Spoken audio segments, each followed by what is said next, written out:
what is this all good for? I think what it's good for, I think the mystery that we're making our way toward, much more of which will be revealed later as we live into the next 20 years,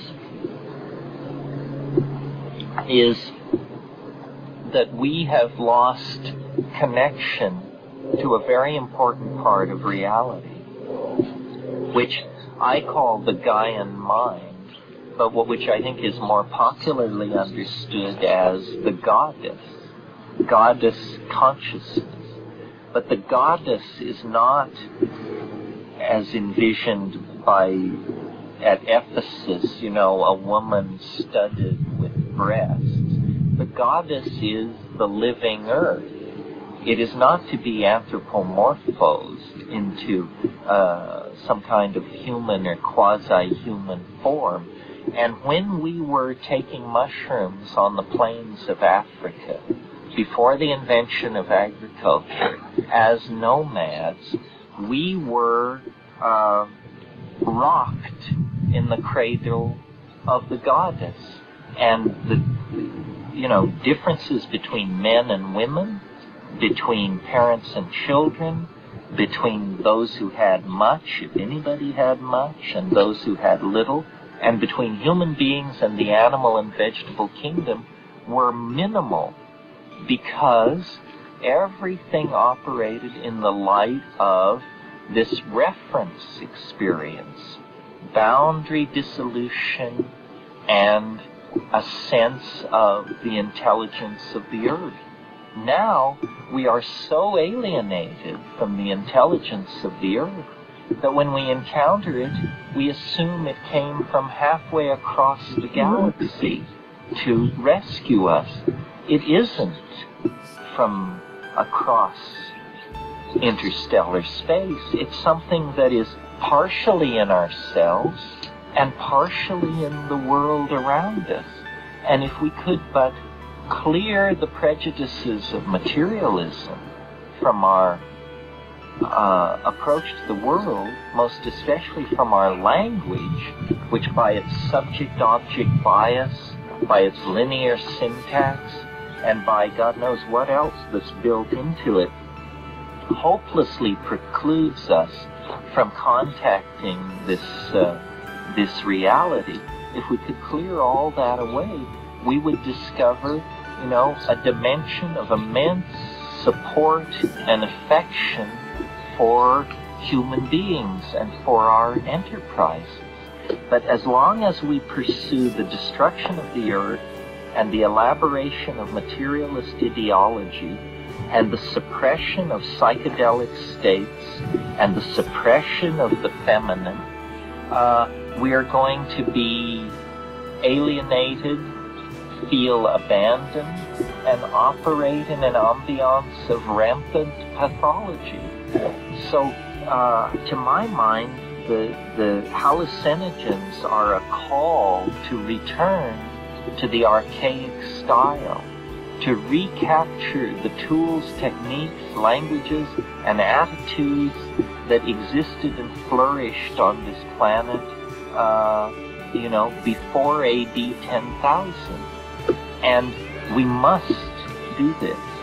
If we don't do this, then we are setting ourselves up for a very unhappy future. We are living in a very unhappy world. Maybe your world is not unhappy, but, tell that in Bosnia, tell it in Somalia, tell it to the AIDS-infected masses of Africa. The apocalypse is no longer a rumor. It's a ride in many parts of the world. And we, as the children, the inheritors of the culture which created this catastrophe, and as the people who are still still living on high ground, as the waters of poverty, epidemic disease, and misery rise ever higher, have a certain obligation to respond to this. Moral decency demands it, and we can no longer tolerate the evolution of consciousness, the exploration of our relationships to each other, and the source of meaning itself to be regulated, stigmatized, and degraded by the most frightened, the least educated, the least balanced, and the least caring among us. And this is what we've got at the present moment. The male dominator mentality is in the process of running us and all life on this planet into extinction. I don't have answers. That must be clear by now. I have questions and offered techniques. And there's nothing new about these techniques. They have been around for 100,000 years. And for 90,000 of those 100,000 years, they worked very well. And we existed in harmony with the rest of nature, fully human, fully able to philosophize, argue, love, riddle, perform theater, make masks, so forth and so on. But in the last 10,000 years, we have fallen into a pathology. And it's because the umbilical connection to the mind in nature has been severed, lost, pissed away, ignored, degraded, turned away from. It is a psychedelic relationship to these plants. Without that, you are not yourself. Without that, you are half human. And this is how we behave. We behave as though, we have a soul, but it's stapled in Yeats' immensely compelling phrase to the body of a dying animal. This needs to be corrected, reconstructed, addressed. Otherwise, we are going to go into the books, if there are books, and into the cosmic record, which there surely is a cosmic record, as jerks, lame, didn't get it, couldn't put it together. And this would be a terrible legacy, because we are not going into these crises in a state of total anesthesia. We have the answers. We have the political machinery to do something about this.